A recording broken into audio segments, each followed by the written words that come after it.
ahead and talk about the impulse change in momentum theorem. So what this says is an impulse causes a change in momentum. So based on this statement, what I want you to do is go ahead and guess the equation. Okay, I'll give it to you now if you've guessed it. So an impulse, which is J, causes, that means like it causes a change in momentum. And delta P is change in momentum.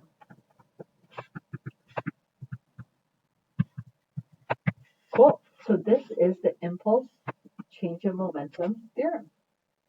Great. So let's go ahead and let's just check to see if the units match up. So for units, so we have J equals delta P.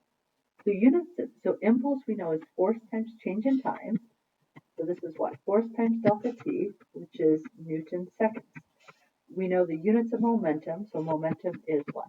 Mass times, so this is like MBF minus MBI. Units of mass are kilograms, units of velocity, what? Meters per second? Cool, let's see if those match up. So a Newton is like, I think of a Newton as like F net equals MA. So that is going to be, so like a force equals mass times acceleration. So that's like a kilogram meter per second squared times seconds equals what? Kilogram meters per second. Okay. So on the left we have 1 second on the top, 1 on the bottom. That cancels out. So on the left-hand side, we're just left with kilogram meters per second. On the right-hand side, we're left with kilogram meters per second. So units match up. Cool. Now you know you can use either of those units for impulse or change in momentum. Okay. So let's talk about an example about this, using the impulse change in momentum theorem and how it relates to so much in our everyday life. Okay. So when you jump off something like a table, you let your knees bend at the end when you strike the floor.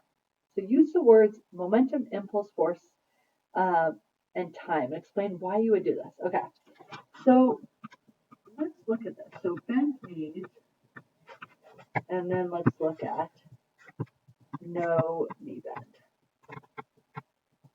Okay, so in both cases, you're jumping off the same table. So the velocity when you hit the ground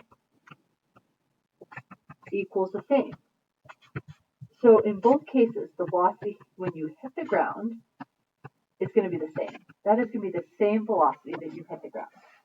Your final velocity after you hit the ground, in both cases, is just going to be 0. You just hit that good old ground and come to a stop. Okay? So it's talking about you. So your mass is going to be the same in both cases. So mass equals same. Okay?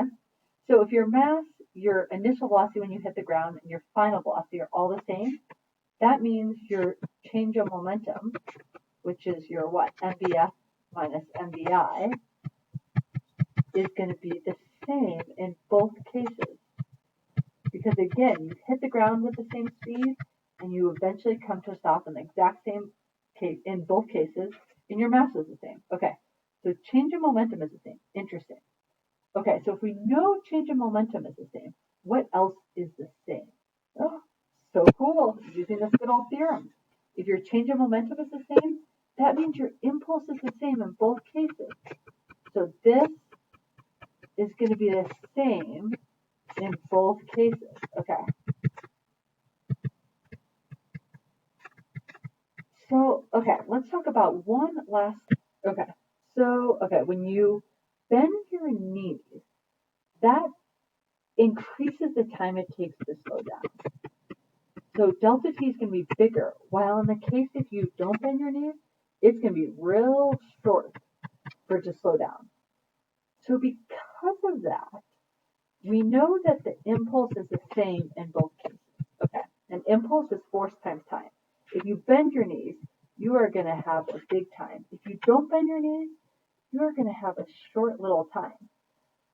But the impulse has to even out and be the same.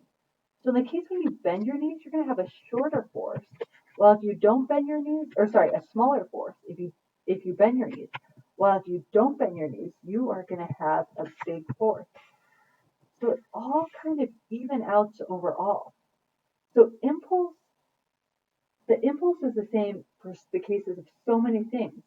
While what we think about with this theorem is oftentimes in cases in life, like we'll have like a big force over a short little time, which makes things dangerous or painful or hurt or whatever it is. While we might have, in other cases, it might be a long time interval that we'll have over a short force. So that will just extend the stopping time, which decreases the force, which makes things way safer. Like that's why airbags and so many other things in our life are so great. And again, so the large time when you're bending your knees to slow down, that causes the force to decrease because in both cases, your impulse is the same. Cool, physics is just everywhere. Okay, we'll go ahead and solve one problem involving math and then call it a day. Okay, so let's go ahead and solve one problem involving the impulse change. So I use that theorem anytime we have like a big force lasting over a short time interval. Okay, so if we look at this problem right here, we could also use F net equals ma constant acceleration equations, but let's try it using our good old new theorem. So we know impulse causes the change of momentum. Okay, let me go ahead and write down some givens. So change of momentum, we know that is going to be mvf minus mvi, and impulse is going to be a force times change in time. Okay, so we have our car right here. It's traveling, what, 11 meters per second to the right. Let's say that is the positive direction, collides with a good old wall. Okay, and it bounces back 1.3 meters per second. Okay, so we want to find the force the wall applies. So if I think to myself, the wall is going to have to apply a force to the left. So let's see if the math proves that. It should, but that's a good way to check our work. So let's go ahead and just plug everything in. So we have force change in time is 1.7. The mass is what? 1.5 times 10 to the third. Final velocity is 1.3 to the left. So if it's 1.3 to the left, that is the negative direction. So I'll put that in. Take away mass is what? 1.5 times 10 to the third. Initial velocity is 11 to the right, which is the positive direction. Cool.